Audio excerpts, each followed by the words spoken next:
लोहिया महाविद्यालय के सभी नियमित विद्यार्थियों का स्वागत। मैं doctor Manju Sharma, associate professor, department of Hindi, government Lohia college Churu. मैं आपको आज छायावादोत्तर काल के बारे में बताने जा रही हूँ। छायावादोत्तर काल, जैसा कि एमए फाइनल में भी आधुनिक काव्य में ये आपको पूछा जा सकता है, और आधुनिक गद्य काव्य हो, गद्य हो या कविता हो, इस पर आपको प्रश्न पूछे जाएंगे। तो अपन छायावादोत्तर काल की बात करेंगे। अभी आपने इससे पहले छायावादी कविता पढ़ी है। छायावाद के बाद में उत्तर छायावादी युग में कौन कौन सी प्रवृत्तियां रही, कौन सी रचनाएं लिखी गई, इन पर अपन एक संक्षिप्त सी बात करेंगे। तो बच्चों, छायावादोत्तर काल की रचनाओं की अगर अपन छानबीन करते हैं, अपन पढ़ते हैं, तो इस विवेच्य काल अवधि में बहुत सारी प्रवृत्तियां हमारे सामने आती है। कई सारी धाराओं के बाद इस काल तक हम पहुँचे हैं। कई जीवन दृष्टियाँ और काव्य की वस्तु और शिल्प संबंधी अनेक मान्यताएं इस काल में उभरी। किसी धारा में रोमानी दृष्टि की प्रधानता देखी जा सकती है, तो किसी धारा में व्यक्तिगत अनुभूति का घनत्व मिलता है, कोई सामाजिक अनुभूति की तरफ दृष्टिगत है, किसी में बौद्धिक यथार्थवाद की दृष्टि दिखाई देती है। तो इस प्रकार कृतियों के आधार पर यदि हम अनेक दृष्टियों, अनेक मान्यताओं और रचना रूपों का वर्गीकरण करते हैं, तो कुछ 5-6 काव्य धाराएं हमारे सामने उभर करके आती है। यानी अपन इस काल की सारी रचनाओं को पढ़ते हैं तो बहुत सारी काव्य धाराएं हमारे सामने आती है। उन्हें राष्ट्रीय सांस्कृतिक कविता, क्रमागत छायावादी काव्य धारा या उत्तर छायावाद, वैयक्तिक गीति काव्य, प्रगतिवाद, प्रयोगवाद और नई कविता कहा जा सकता है। इनमें से जो पहली 2 धाराएं हैं, राष्ट्रीय सांस्कृतिक कविता और क्रमागत छायावादी काव्य धारा, या जिसको उत्तर छायावाद कहते हैं, ये नई नहीं है। राष्ट्रीय सांस्कृतिक धारा भारतेंदु काल से शुरू होकर द्विवेदी काल, छायावाद काल को पार करती हुई इस काल की कविताओं में समकालीन प्रश्नों, स्वरों से संयुक्त होकर और भी उदार और वैविध्यपूर्ण हो गई है।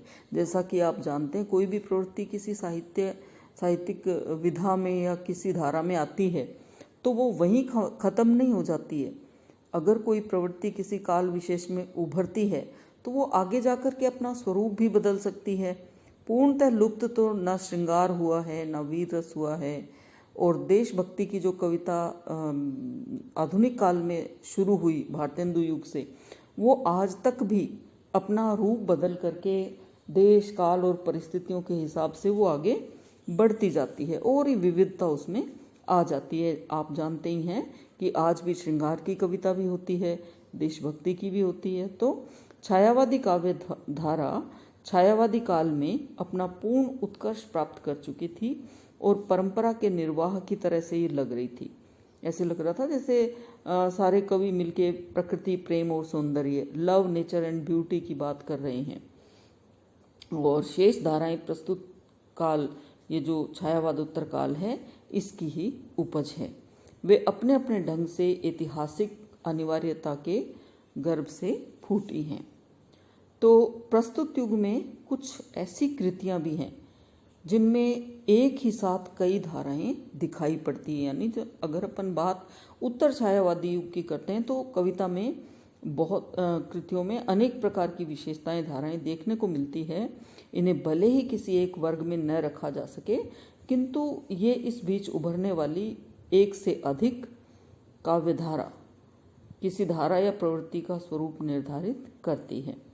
अगर अपन इनका वर्गीकरण करते हैं तो इस प्रकार से कुछ कृतियों को अपन देख सकते हैं। मैं आपको कुछ नाम बताती हूँ। जैसे मैथिली शरण गुप्त जी हैं, उनकी रचनाएं नहुष, कुणाल गीत, अजीत, जय भारत, ठीक है। और इसी तरह माखनलाल चतुर्वेदी जी हैं, उनकी माता, समर्पण, युगचरण, ये रचनाएं ऐसी हैं जिनमें एक से अधिक धाराएं देख सकते हैं।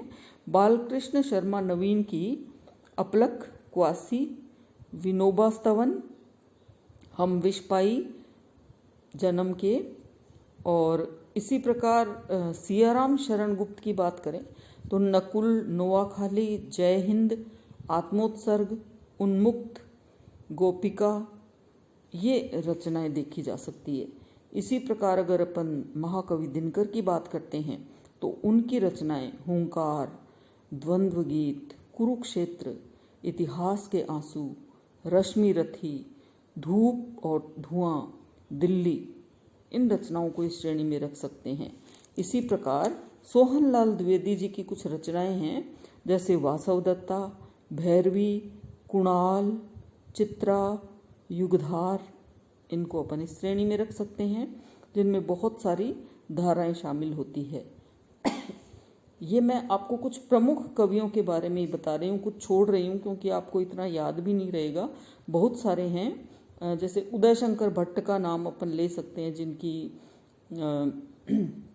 विजय पथ, यथार्थ और कल्पना, एकला चालो रे, विसर्जन, मानसी, अमृत और विष, युगदीप, है ना, ये कई सारी हो गई। और इसी प्रकार केदारनाथ भट्ट हैं, केदारनाथ मिश्र प्रभात की, काल दहन, तप्त गृह, केकई, दानवीर कर्ण, ठीक है। तो ये राष्ट्रीय सांस्कृतिक काव्यधारा की कृतियां हैं। और इनमें आप देखिए गोपिका, अपलक, क्वासी, चित्रा, ऐसी कृतियां हैं जिनमें राष्ट्रीय स्वर गौण है, प्रेम का स्वर प्रधान है ना। और तुलसीदास, अणिमा, अर्चना, आराधना, ये निराला जी की, है ना। स्वर्ण किरण, स्वर्ण धूली, मधुज्वाल, युगपथ, उत्तरा, रजत शिखर, शिल्पी, अतिमा, कला और बूढ़ा चांद, लोकायतन, ये किसकी है? सुमित्रा नंदन पंत की। ये याद रखना आप, कई बार आपको ये जो रचनाएं हैं, जैसे कुछ प्रमुख कवि हैं, प्रमुख लेखक हैं, उनकी कृतियों को जो भी प्रतियोगिता परीक्षाएं होती हैं उनमें पूछा जाता है, तो इनको बिल्कुल अच्छे से याद कर लेना, दिमाग में बिठा लेना कि कौन से महाकवि ने कौन सी रचना लिखी, कौन से लेखक ने कौन सी कृति की रचना करी।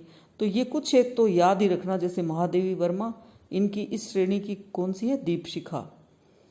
इसी प्रकार जानकी वल्लभ शास्त्री की रूप अरूप, शिप्रा, मेघगीत, अवंतिका, ये उत्तर छायावाद की कृतियां हैं।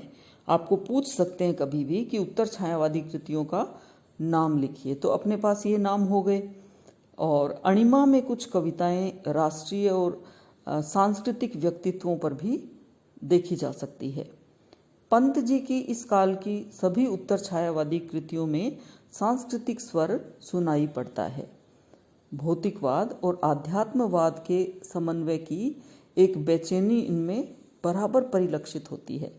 इस तरह इन कृतियों का मूल स्वर तो छायावाद है, किंतु विषय की दृष्टि से इन्हें अन्य धाराओं से भी जोड़ा जा सकता है। आप मेरी बात को समझ रहे हैं ना कि छायावादी कविता हैं ये सारी, लेकिन इनमें छायावाद के अतिरिक्त भी, छायावाद की जो प्रमुख विशेषताएं थी ना, उनके अतिरिक्त भी कुछ अन्य विशेषताएं समायोजित हो गई, तो हम इनको उत्तर छायावाद में ले सकते हैं। यानी ये एक काल से दूसरे काल तक ये प्रवृत्तियां जो है विचरण कर रही है। और इसी प्रकार रोमानी धारा में आने वाली, किंतु छायावाद से अलग, छायावाद में प्रेम तो है ही, प्रकृति प्रेम और सौंदर्य, लेकिन बहुत सी ऐसी रचनाएं हैं जो छायावाद से अलग है और रोमानी धारा में भी आती है। ऐसी अनेक कृतियां हैं जो एक नई प्रवृत्ति को सूचित करती है। आप फर्क देख रहे हैं ना सारा, जिसको अपन क्या कहेंगे? वैयक्तिक, यानी स्वयं से संबंधित, व्यक्तिगत, वैयक्तिक प्रगीत कविता, इनको अपन कह सकते हैं। तो इस वैयक्तिक प्रगीत कविता जो है, इस प्रवृत्ति के अंतर्गत आने वाली कुछ कृतियों के नाम मैं आपको बता देती हूँ। बच्चन जी की हरिवंश राय बच्चन जी की निशा निमंत्रण, आकुल अंतर, सतरंगिनी, मिलन यामिनी, ये इनकी रचनाएं हैं जो रोमानी कविताएं हैं, है ना, और व्यक्तिगत है, वैयक्तिक प्रगीत कविता जिनको कह सकते हैं। इसी प्रकार इस श्रेणी में दिनकर जी की रसवंती भी आती है। अगर अपन बात करें कि दिनकर तो अनल के कवि हैं, है ना, वीर रस के कवि हैं, लेकिन रसवंती जो है उसमें उनकी वैयक्तिक प्रगीत कविता कह सकते हैं, रोमानी धारा की कविता है। इसी प्रकार अगर अपन बात करें तो नरेंद्र शर्मा की प्रभात फेरी, प्रवासी के गीत, पलाश वन, मिट्टी और फूल, कदली वन, ये इसी श्रेणी की है। इसी प्रकार रामेश्वर शुक्ल अंचल की मधुलिका, अपराजिता, किरण वेला, लाल चूनर, और आरसी प्रसाद सिंह की कलापी, संचयिता, जीवन और यौवन, पंचजन्य, ये रचनाएं इसमें आती है। तो बच्चों बहुत सी रचनाएं जो हैं वो ऐसी हैं। इसी रोमानी कविता में मुख्य कवियों की मैं बात करती हूँ तो पंत की ग्राम्या युगवाणी, ठीक है, जो वैयक्तिक प्रगीत, निराला की कुकुरमुत्ता, युग की गंगा केदारनाथ अग्रवाल, युगधारा नागार्जुन, धरती त्रिलोचन, है ना, शिवमंगल सुमन की भी देख सकते हैं इसमें, जीवन के गान, प्रलय सृजन, है ना। तो रांगे राघव की अजय खंडहर, पिघलते पत्थर, मेधावी, ठीक है, भारत भूषण अग्रवाल की मुक्ति मार्ग, जागते रहो, ये कृतियां प्रगतिवादी धारा की सृष्टि करती है ना। जो ऊपर अपन ने भारत भूषण अग्रवाल की जैसे छवि के बंधन या अपन ने कुछ रोमानी वैयक्तिक कविताएं देखी, तो युगांत जो ग्राम्या है, युगवाणी, युगधारा, है ना, जीवन के गान, पिघलते पत्थर, ये सब जो है ये कुछ प्रगतिवादी धारा की सृष्टि करती हैं। यानी आप इसमें देख सकते हैं कि एक ही कवि ने रचनाओं में जो रोमानी कविताएं भी लिखी है, प्रगतिशील चेतना भी उसमें दिखाई दे रही है। निराला को आप इस संबंध में बहुत ही महत्वपूर्ण मान सकते हैं, जिन्होंने छायावादी कविता भी लिखी है, नई कविता भी है, प्रगतिशील चेतना की कविता भी है, तो बहुत सारी चीज़ें उसमें मिलती है। इन कृतियों के अतिरिक्त नरेंद्र शर्मा अंचल, आरसी प्रसाद सिंह और शंभुनाथ सिंह की पुस्तकों की अनेक ऐसी कविताएं हैं जो इस धारा के अंतर्गत आती हैं। तो प्रगतिवाद और वैयक्तिक कविता धारा की कृतियों के साथ साथ कुछ ऐसी कृतियां भी छायावादी के बाद यानी छायावादोत्तर काल में आई, जिन्हें प्रयोगवादी कृतियां कहा गया। प्रगतिवादी और वैयक्तिक धारा की कविताएं 1935 के आसपास शुरू हो गई थी, किंतु जो प्रयोगवादी धारा की कविताएं हैं वो 1943 के आसपास उभरती हुई दिखाई देती है। फिर सभी साथ साथ चलती हैं ये धाराएं, ठीक है। तार सप्तक संकलन, जिसके संकलनकर्ता अज्ञे थे, इत्यलम, हरी घास पर क्षण भर, ये अज्ञे की हैं। नाश और निर्माण गिरजा कुमार माथुर की है। ठंडा लोहा डॉक्टर धर्मवीर भारती की है। दूसरा सप्तक इस धारा की प्रमुख कृतियां हैं, प्रयोगवादी, है ना। प्रयोगवाद आगे चलकर नई कविता में परिवर्तित हो गया, इसीलिए नई कविता में प्रयोगवाद के बहुत से तत्व मिलते हैं। फिर भी उसका स्वतंत्र विकास हुआ। दो धाराएं दिखती हैं ना आपको, नई कविता और प्रयोगवाद, दोनों साथ साथ बहुत सारी विशेषताएं समान हैं। बहुत से कवि ऐसे हैं जो दोनों धाराओं में हैं, इसलिए उनकी कृतियों को लेकर, उनकी जो कृतियां हैं उनको लेकर बहुत साफ तौर पर आप ये नहीं पहचान सकते कि ये प्रयोगवादी हैं या कहाँ नई कविता आ गई है ना। दोनों में भेद करना मुश्किल हो जाता है। फिर भी हम ये कह सकते हैं कि 1950 के बाद नए भावबोध की जो कविताएं लिखी गई वे नई कविताएं हैं। यानी 1950 भारत विभाजन के बाद की जो कविताएं हैं उनको हम नई कविता कह सकते हैं, और प्रयोगवादियों को भी सन 50 के बाद की कविताओं को नई कविता कह सकते हैं। प्रयोगवादियों की कविताओं को भी हम बहुत सारी विशेषताएं एक सी मिलती हैं, फिर भी 1951 में प्रकाशित दूसरा सप्तक की अधिकांश कविताएं अपने व्यक्तिवादी रूप के कारण प्रयोगवाद में ही शरीक मानी जाती है। इनको अपन प्रयोगवादी कहते हैं। जो तार सप्तक में आ गई वो प्रयोगवादी, इसलिए नई कविता को प्रयोगवाद के ही क्रम में देखना चाहिए। यदि सन 50 को विभाजक रेखा माने तो दूसरा सप्तक की कुछ कविताएं, तीसरा सप्तक बावरा अहेरी, इंद्रधनु रोंदे हुए थे, अरि ओ करुणा प्रभा में, आंगन के पार द्वार, कितनी नावों में कितनी बार, और सागर मुद्रा, क्योंकि मैं उसे जानता हूँ, पहले सन्नाटा बुनता हूँ, ये अज्ञे की, धूप के धान, शिलापंख चमकीले, गिरजा कुमार माथुर की, अर्धशती बालकृष्ण राव की, अनागत की आंखें, शून्य पुरुष और वस्तुएं, वीरेंद्र कुमार जैन, माध्यम में, खंडित सेतु शंभुनाथ सिंह, ये बहुत सारी प्रभाकर माचवे की बता देती हैं, स्वप्न भंग और अनुक्षण मेपल, अनुक्षण और मेपल, ये प्रभाकर माचवे की है। भारत भूषण अग्रवाल की जो है वो अप्रस्तुत मन, और चांद का मुंह टेढ़ा है मुक्तिबोध की, नरेश मेहता की संशय की एक रात, और वन पाखी सुनो। तो ये बहुत सारी ऐसी रचनाएं हैं जो नई कविता और प्रयोगवाद में आती है। इस संदर्भ में कल्पना, कृति, लहर, ज्ञानोदय आदि मासिक पत्रिकाएं हैं तथा मासिक पत्रिकाओं तथा कविता से संबंधित बहुत सी त्रैमासिक या अर्ध वार्षिक और वार्षिक पत्रिकाओं का संकलन बहुत पढ़ने की दृष्टि से या जानने की दृष्टि से सही रहेगा, है ना। तो प्रतीक संकलन अज्ञे, कविता संकलन भागीरथ भार्गव, निकष डॉक्टर धर्मवीर भारती ने संकलन किया, और संकेत संकलन किया उपेंद्र नाथ अश्क ने। बहुत सारी ऐसी पत्रिकाएं हैं, उनको भी अपन इसमें ले सकते हैं। इसी प्रकार जगदीश चतुर्वेदी की निषेध और पहचान श्रृंखला के संकलन अशोक वाजपेयी की, तो ये पत्र पत्रिकाएं भी ले सकते हैं।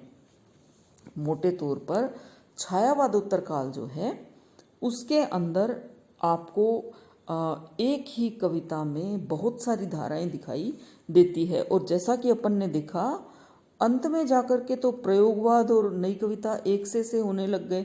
थोड़ा इतना ही अंतर मान लो कि अज्ञे का जो तार सप्तक है वहाँ थोड़ी सी जो कवि संकलित है वो तो पूरी तरह से प्रयोगवादी कवि हुए, और आज़ादी के बाद 1950 के बाद की कविताओं को हम नई कविता के रूप में देखते हैं जो नए भावबोध के साथ उत्पन्न हुई।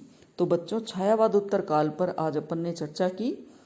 कल अपन इसके बाद जो है आगे की कविता पर चर्चा करेंगे। अपन उत्तर छायावाद जो कवि हैं उनके ऊपर भी थोड़ा प्रकाश डालेंगे, छायावादी कवि और उत्तर छायावादी कवियों पर प्रकाश डालेंगे। तो मुझे सुनने के लिए धन्यवाद। महाविद्यालय के इस YouTube चैनल को लाइक करें, सब्सक्राइब करें, शेयर करें और पढ़ें। धन्यवाद।